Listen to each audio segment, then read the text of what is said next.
What's up, geeks? It's your boy Justin Prince. I am here on location at New York Comic Con at the Jacob Javits Center in Manhattan.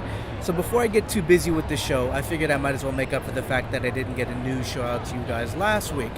So, without further ado, I got some stories for you this week, stories that I care about. Some news from Japan about the Naruto manga, some news about the iPhone 6 in China, and bringing it back over on the mainland side, Amazon could be opening up a brick and mortar store soon. So keep it locked and we'll get the news right to you. Amazon is stepping away from the internet. Well, at least just being solely on the internet. Opening this fall, at least before Christmas, a brick and mortar store will be opening in Midtown Manhattan, acting as kind of a physical location that connects you to their online retailer. Why they're going the brick and mortar route, I honestly have no idea. But it's promising to see what they can actually do with it, whether it'll be an actual shop or just a warehouse or what. But pretty much, Amazon is not just content being the internet giants, they're looking to take over the brick and mortar side too. So we'll see how that goes, and some more information about it will be released once the official store opens. Batgirl 35 just hit the comic book shops last week. This new book is taking Batgirl in a whole new direction. She moved to a new city. She has a new costume, looks a little more functional. We reported on the new costume in a previous quick big post on here on Lifted Geek.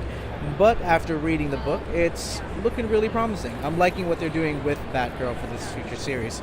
Coming from a brand new creative team of Cameron Stewart, Brendan Fletcher, and newcomer Babs Sarr, I personally am very optimistic about what they're going to do with Babs. So hopefully the series will continue to keep on gaining steam and getting much better as it goes along. 6 hours is all it took. The iPhone 6 and 6 Plus was open to pre-order in China this past Friday, and already it sold 1 million units. Apple has confirmed it sold over 10 million iPhone 6 units during the phone's launch weekend and is believed to have sold more than 21 million units in the first 2 weeks. In the 30-plus markets the phones are available at this time, that's pretty damn impressive for the big A. I myself have walked away from the iOS platform, but it's nice to see that it's still catching steam and people are still enjoying the platform and the product. So Microsoft has announced the follow-up to the Windows 8 operating system, and it's gone to show that Microsoft apparently doesn't know how numbers work or how to count. The follow-up to Windows 8 is being dubbed Windows 10, skipping over 9 entirely, which shouldn't be too much of a surprise since they called the third Xbox One, and for some reason the second Xbox was a 360, which still doesn't make sense to me.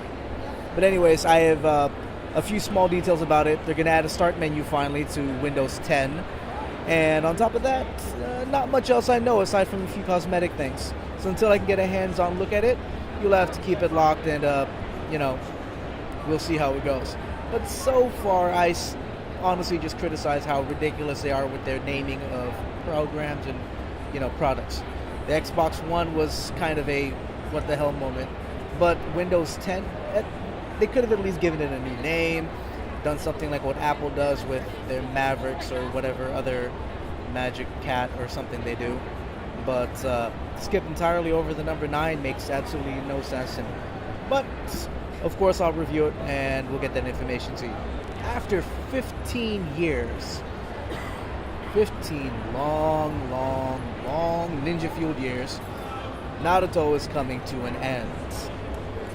The seminal shonen manga series, written by Masashi Kishimoto, will be releasing its last chapter November 2014. The series itself has been around for, close to half my life already, premiering in September 1999. Anime fans have been loving Naruto over the last, decade or so. So it's kind of sad to see it go, but figured it's about time. The series has dragged on for the last couple chapters, and hey, all things do have to come to an end. Five Ghosts is heading to sci-fi. The Frank J. Barbary series about a 1930s treasure hunter who's possessed by 5 literary ghosts has been picked up by Sci-Fi. The pilot's going to be written by Snow White and the Huntsman and Divergent writer Evan Daughtry, and this is surprising, being the fact that 5 Ghosts recently just came out. It premiered at Emerald City Comic Con 2013, and it's not really like any of the other comics that have been making it to the smaller screen, the silver screen, of being these books that have a long history. So it's a really, really new book, and the fact it's already being made into a show is either troublesome or promising. I haven't gotten a chance to read Five Ghosts yet, but from the premise I've read about it, it looks and sounds pretty good.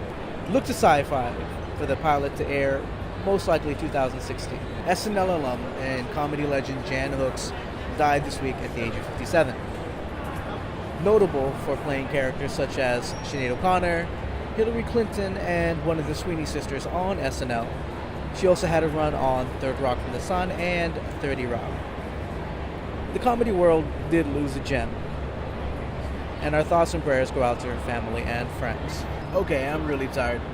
It's been a long day so far. It's my Friday here over at New York Comic Con, and I am still half asleep from taking a red eye from Seattle. So, figured let's just close this news show out so I can get going to some panels. It's going to be a fun day. Keep it up on liftedgeek.com as we get the photos up on the Facebook. We'll also get the cover story for New York Comic Con up shortly after the convention closes. So until we see you guys again on Lifted Geek News, you stay frosty internet and get lifted.